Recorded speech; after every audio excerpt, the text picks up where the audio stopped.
Department of Labor released a determination for minimum wages for 2018, which is a 5% increase from 2017. This will be adopted until the national minimum wage comes into effect. Now, domestic workers, nannies, and even farm workers are often exploited and almost always underpaid. Therefore, today we're joined by Thembinkosi Mkalipi, who is the Director of Labor Market Policy and Industrial Solutions from the Department of Labor, to discuss the new minimum wage and what exactly this means logistically. Remember, you can be part of our conversation by giving us a call on 011 447 1742 or 011 447 1620. Your comments are also welcome on our Facebook and Twitter pages. Good morning to you, sir, and thanks for joining us once again right here on Sunrise. What do we need to understand about this new determination? Well, the most important thing is that on a yearly basis, once a year, the department reviewed the national minimum wage for domestic workers and other sectors to adjust for the factors of inflation. And this is one of those. It was supposed to have come in on the 1st of December, but because of logistic and problems within the department, it was delayed for a month. And now it is applicable from the 1st of January this year.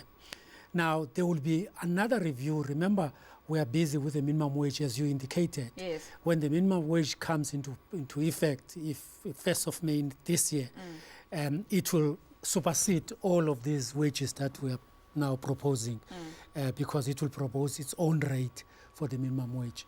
And therefore, this affects only domestic workers. The farm workers will come into play and be reviewed on the 1st of March this year. Okay, so now just to take us through the process that got us to where we are in terms of like domestic workers. How did we determine, and this is the rate, and this is how much they should be paid?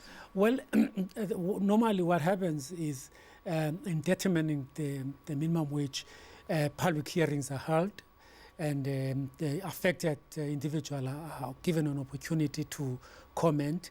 And this one was worked on the basis of the inflation rate 6 weeks before the 1st of December last year. Therefore, 5% was what the inflation rate was at that time. And remember, normally we increase the minimum wage and add on top of the inflation rate an addition to 2% to factor the issue of increasing the living standard. This time we did not do that. We confined it to the minimum, to the inflation rate, purely because there's going to be another adjustment of the minimum wage coming in within the next 3 months. That is in the 1st of May. Therefore, this is purely an inflation adjustment. Now, the challenge with domestic workers is that they're employed by people within their households, and it's either those people adhere to the law or they don't, and they can decide themselves, okay, this is exactly what I decide to pay my worker.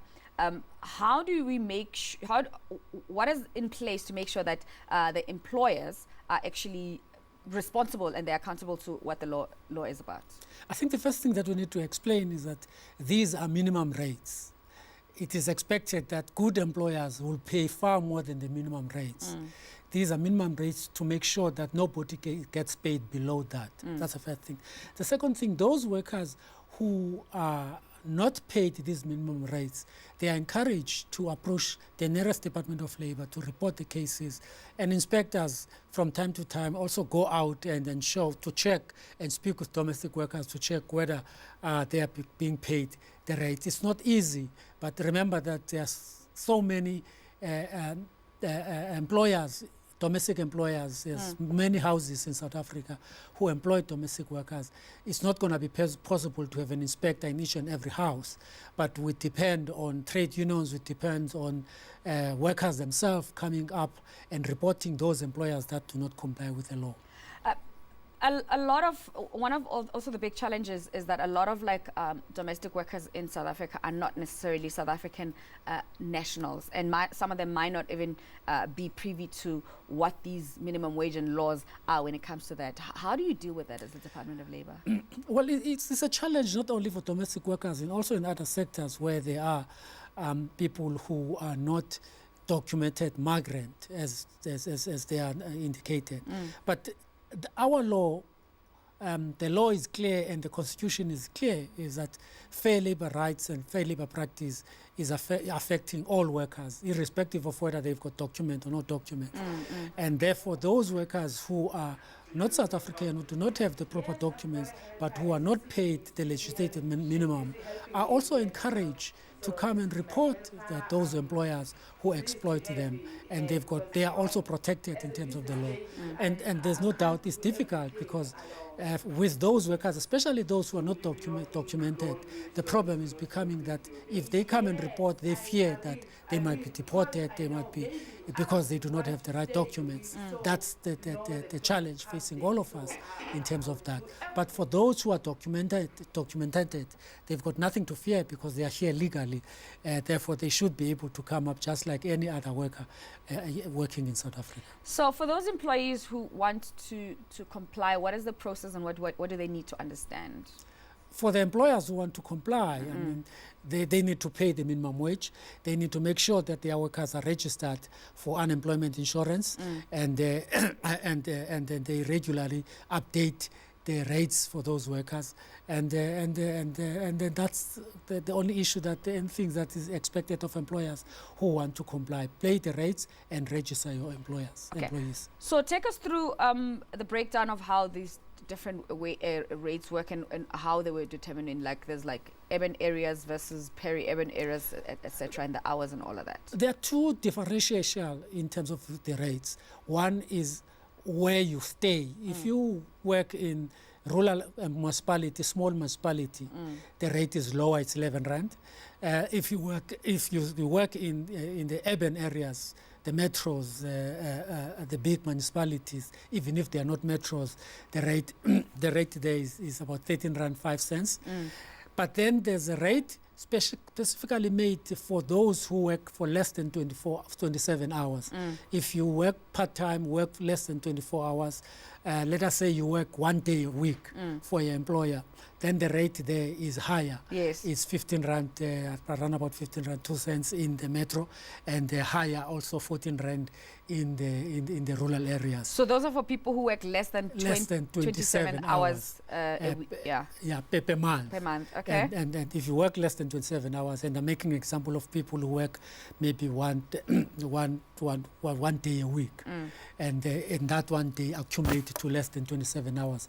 Therefore, their hourly rate is higher to compensate for the fact that they work less hours. Okay. So there might be someone who's thinking, I don't have any employment opportunities. I want to try and see if I can work as a domestic worker in 2018. They go for an interview, and then they ask them, so how much would you like to pay?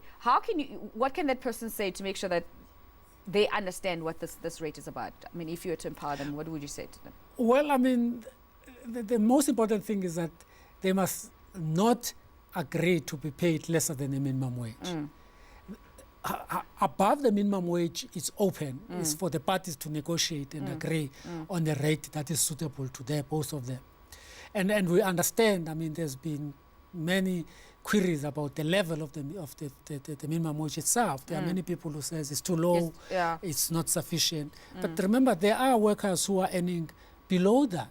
And when we set up a minimum wage, we take into consideration what effect it will have on employment, because there's nothing worse than being unemployed. Okay. So a lot of times, some of those employers, and then I'm trying to talk like one here, they'll say, they accommodate people, they have to give them training and all of those. So how should one structure that as into the wages that they're paying? Because a lot of times people who are employing are also not privy to what the labor laws are and the things that they need to do for people that they employ. Well, the rate is exclusive of your accommodation, your food, whatever you provide. The issues around accommodation and food are issues that you deal with separately. You can't say, well, because I'm giving accommodation and I'm providing food, therefore I must pay it lesser than the minimum wage. That's not how it works. The minimum wage remains the minimum wage irrespective of the extra benefit that you're giving. Okay. Now we take a caller on the line. We've got Pagamile on the line. Hello, Pagamile. Hello, how are you, ma'am? We're good, and yourself? I'm okay, ma'am.